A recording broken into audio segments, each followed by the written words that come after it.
प्रिय विद्यार्थियों, आज हम बीए फाइनल ईयर का सेकेंड पेपर उप समाज शास्त्रों का परिचय के अंतर्गत नगरीकरण एवं नगरवाद पर चर्चा करने जा रहे हैं। आज हम अध्ययन करेंगे नगरीकरण की समस्याएं। नगरीकरण की निम्नलिखित समस्याएं हैं। नंबर 1, अधिक जनसंख्या। आज नगरों की आबादी विस्फोटक गति से बढ़ रही है। नगर की अन्य सभी समस्याओं का कारण भी जनसंख्या एवं इसके घनत्व का तेजी से बढ़ना है। अधिकांश लोग नगरों में झुग्गी झोपड़ियों में नारकीय जीवन जीते हैं, गंदे पानी तथा कचरे के ढेर के नीचे अभाव की जिंदगी जीते हैं। नंबर 2, आवास और गंदी बस्तियां। नगरों में आवास समस्या एक अन्य मुख्य समस्या है। मकानों की कमी के कारण झुग्गी झोपड़ियों में रहने वालों और फुटपाथ पर जीवन यापन करने वालों की संख्या तीव्र गति से बढ़ रही है।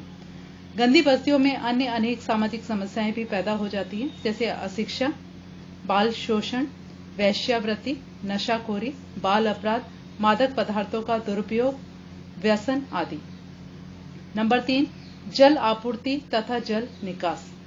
देश की सभी नदियों का पानी नगरों एवं औद्योगिक केंद्रों द्वारा गंदगी नदियों में छोड़ने के कारण प्रदूषित हो जाता है। यमुना नदी में दिल्ली में प्रतिदिन 20 करोड़ लीटर गंदगी छोड़ी जाती है। रंगाई के कारखाने तथा औद्योगिक इकाइयां जल का बिना कोई शुद्धिकरण या ट्रीटमेंट किए प्रदूषित जल नदियों या मिट्टी में छोड़ देते हैं। नंबर 4, कचरा। यह अनुमान लगाया गया है कि शहरी कचरे में से लगभग 30% असंग्रहित पड़ा रहता है और इसकी मात्रा में निरंतर वृद्धि होती रहती है। इस गंदगी का सीधा प्रभाव नगर के पर्यावरण को प्रदूषित कर देता है और उससे कई प्रकार की बीमारियां फैलती हैं। नंबर 5, स्वास्थ्य सुविधाओं का अभाव। नगरों में कई प्रकार की चिकित्सा सेवाएं उपलब्ध होती हैं। केवल उच्च वर्ग एवं सरकारी कर्मचारी तो उनका पूर्ण उपभोग करते हैं, परंतु निर्धन लोगों को ऐसी सुविधाएं प्राप्त करना असंभव नहीं तो कम से कम कठिन तो अवश्य है। नंबर 6, परिवहन और यातायात। देश की गरीब हालत के कारण परिवहन एवं यातायात की गंभीर समस्या नगरों में देखी जा सकती है। नगरों में अधिकतर लोग बसों और टेम्पो में यात्रा करते हैं। सरकार अभी उचित व्यवस्था नहीं कर पाई है और आम आदमी अपना निजी वाहन नहीं रख सकता है। नंबर 7, प्रदूषण। नगरों में दूषित पर्यावरण से लोगों का जीवन दूभर कर दिया है। वायु, जल एवं ध्वनि, ये तीनों प्रदूषण सभी नगरों की समस्या है। नगरों में मोटर कारों, टेम्पो, बस आदि से निकलने वाला धुआं कार्बन मोनोऑक्साइड, सीसा और नाइट्रोजन के कई प्रकार के ऑक्साइड वायु में मिलकर उसे दूषित कर देते हैं। उद्योग धंधे भी वायु प्रदूषण बढ़ाते हैं। मानव शरीर पर इसका घातक प्रभाव पड़ता है। वायु प्रदूषण एवं जहरीली गैसों के हानिकारक प्रभावों के कारण श्वास की बीमारियों के अलावा आंखों में जलन, स्वभाव में चिड़चिड़ापन, कुपोषण, तपेदिक, त्वचा रोगों के अतिरिक्त और अनेक बीमारियां हो जाती हैं। इन प्रदूषणों में से सामाजिक असंतोष भी फैलता है। नंबर 8, भीड़ भाड़ और निर्व्यक्तीकरण। नगरों में जनसंख्या का घनत्व बहुत अधिक है। लोग आस पड़ोस तथा दूसरों के प्रति उदासीन हो जाते हैं। भीड़ भाड़ में रहने के कारण अनेक बीमारियां फैल जाती हैं। व्यक्ति भीड़ में अलग थलग सा पड़ जाता है। लोगों में भाव शून्यता तथा उदासीनता का गुण सामान्य बात हो जाती है। नगर मानसिक बीमारियां, मद्यपान, वेश्यावृत्ति, सांप्रदायिक दंगों को बढ़ावा देते हैं। नगरीय समस्याओं के कारण। मैकवे और ऑर्थक शोस्टक ने मॉडर्न सोशियोलॉजी प्रॉब्लम्स में अमेरिका के नगरों की 4 प्रमुख समस्याओं का उल्लेख किया है। उनके द्वारा वर्णित समस्याओं के संदर्भ में भारत के नगरों की निम्न समस्याओं को प्रस्तुत किया जा रहा है। नंबर 1, प्रव्रजन, माइग्रेशन। विश्व तथा भारत के सभी नगरों की प्रमुख समस्या नगरों में विस्फोटक गति से आबादी का बढ़ना है। यह आबादी प्रव्रजन के कारण बढ़ती है। नगरों में रोजगार, शिक्षा, स्वास्थ्य, सुरक्षा आदि की सुविधाएं उपलब्ध होने के कारण लोग नगरों की ओर प्रव्रजन करते हैं। नंबर 2, औद्योगिकरण। जो नगर औद्योगिकरण के कारण बसे हैं, वहां तो प्रदूषण संबंधी घोर समस्याएं हैं। साथ ही कचरा, गंदगी, वायु, जल, ध्वनि प्रदूषण की समस्याएं उत्पन्न हो जाती हैं। इससे औद्योगिकरण के कारण नगरों में अनेक समस्याएं पैदा होती है, जैसे गंदी बस्तियां, झुग्गी झोपड़ियां, चाल अस्वास्थ्यकर वातावरण, नशे की प्रवृत्ति, वेश्यावृत्ति, बिखरते परिवार आदि। नंबर 3, दोषपूर्ण नगर योजना। अगर नगर का विकास योजनाबद्ध तरीके से सभी बातों को ध्यान में रखकर किया जाए तो नगर की अनेकानेक समस्याएं पैदा ही नहीं हो, लेकिन ऐसा होता नहीं है। चंडीगढ़ भारत का नियोजित नगर है, लेकिन वहां पर भी जल निकास व्यवस्था नहीं है। नगर की दोषपूर्ण योजना के कारण आए दिन सड़कें तोड़ी जाती हैं, कभी पानी का पाइप डालने के लिए, कभी टेलीफोन के तार डालने के लिए, तो कभी गंदा पानी एवं मल निकास के लिए गटर लाइन डालने के लिए सड़कें तोड़ी जाती हैं। नंबर 4, सरकार की उदासीनता। नगर पालिकाएं एवं नगर निगम नगर का विकास तथा प्रसार तो करती रहती है, नई नई बस्तियां बसाती रहती है, परंतु उनके लिए सुख सुविधाएं जुटाना तथा व्यवस्था करने पर ध्यान नहीं देती है। सरकार की उदासीनता तथा अकर्मण्यता नगरीय समस्याओं के लिए मुख्य रूप से उत्तरदायी है। नगरीय समस्याओं के समाधान। नंबर 1, नगरीय एवं क्षेत्रीय योजनाएं।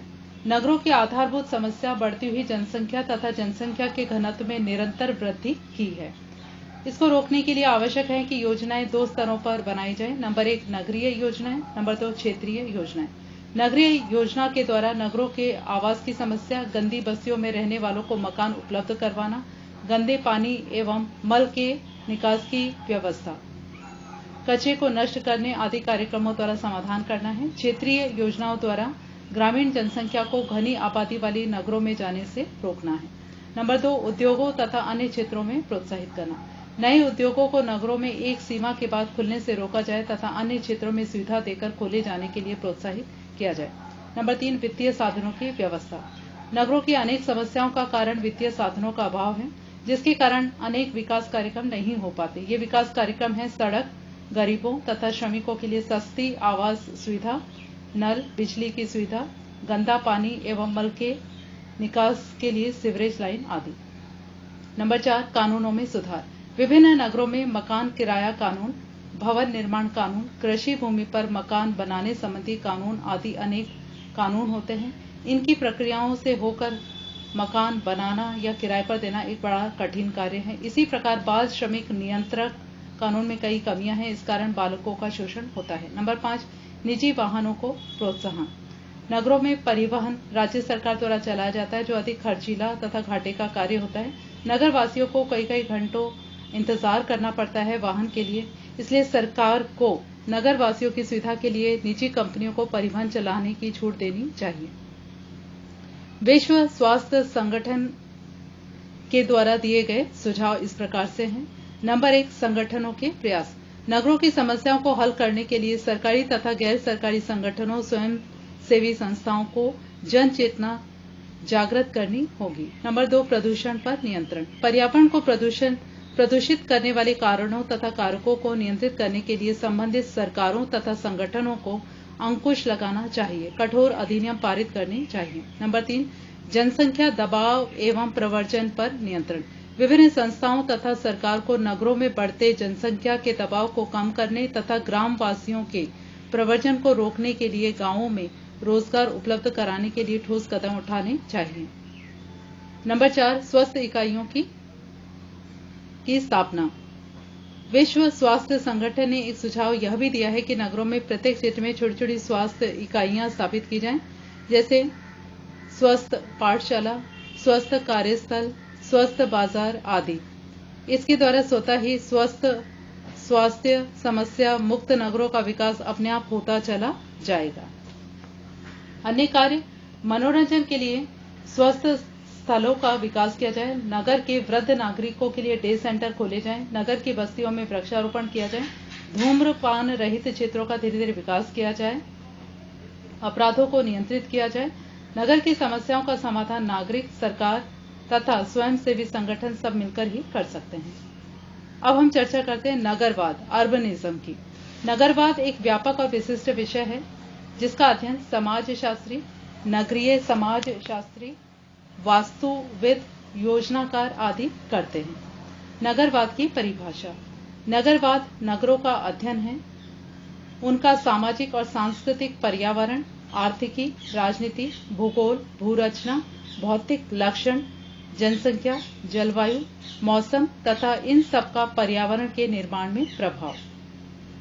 नगरवाद एक अवधारणा है जिसका प्रयोग समाजशास्त्री, मानवशास्त्री और पुरातत्व शास्त्री उस प्रेरणा से लगाते हैं जिससे प्रभावित होकर या प्रेरित होकर लोग नगरों में जाकर रहते हैं या बस जाते हैं। लुईस विर्थ के अनुसार नगरवाद एक जीने का तरीका है, अर्थात नगरों में जीने के तरीके को नगरवाद कहते हैं, अर्थात नगरवाद उनके जीने का तरीका है जो नगरों में रहते हैं। नगरवाद से संबंधित उपयुक्त परिभाषाओं के आधार पर निम्न निष्कर्ष प्रस्तुत किए जा सकते हैं। नगरवाद नगरों की जटिलता है। नगरवाद नगरों एवं कस्बों के जीने का तरीका है। नगरवाद नगरों का क्रमबद्ध एवं व्यवस्थित अध्ययन है। नगरवाद के सिद्धांत। वर्तमान में अनेक वास्तुविद, योजनाकार और समाजशास्त्री जैसे लुईस विर्थ आदि अपने अपने दृष्टिकोण से यह पता लगाने का प्रयास करते हैं कि लोग सघन बसे नगर क्षेत्रों में कैसे रहते हैं। विर्थ कहते हैं कि नगरवाद को नगर की भौतिक वास्तविकता के रूप में नहीं समझना चाहिए, बल्कि यह अध्ययन करना चाहिए कि यातायात और संचार में जो तकनीकी विकास हुआ है उसने नगर के जीने के तरीकों को नगर की सीमाओं से कहीं अधिक विस्तार कर दिया है। निष्कर्ष के तौर पर अभी तक नगरवाद से संबंधित कोई सर्वमान्य सिद्धांत प्रतिपादित नहीं हुआ है। धन्यवाद।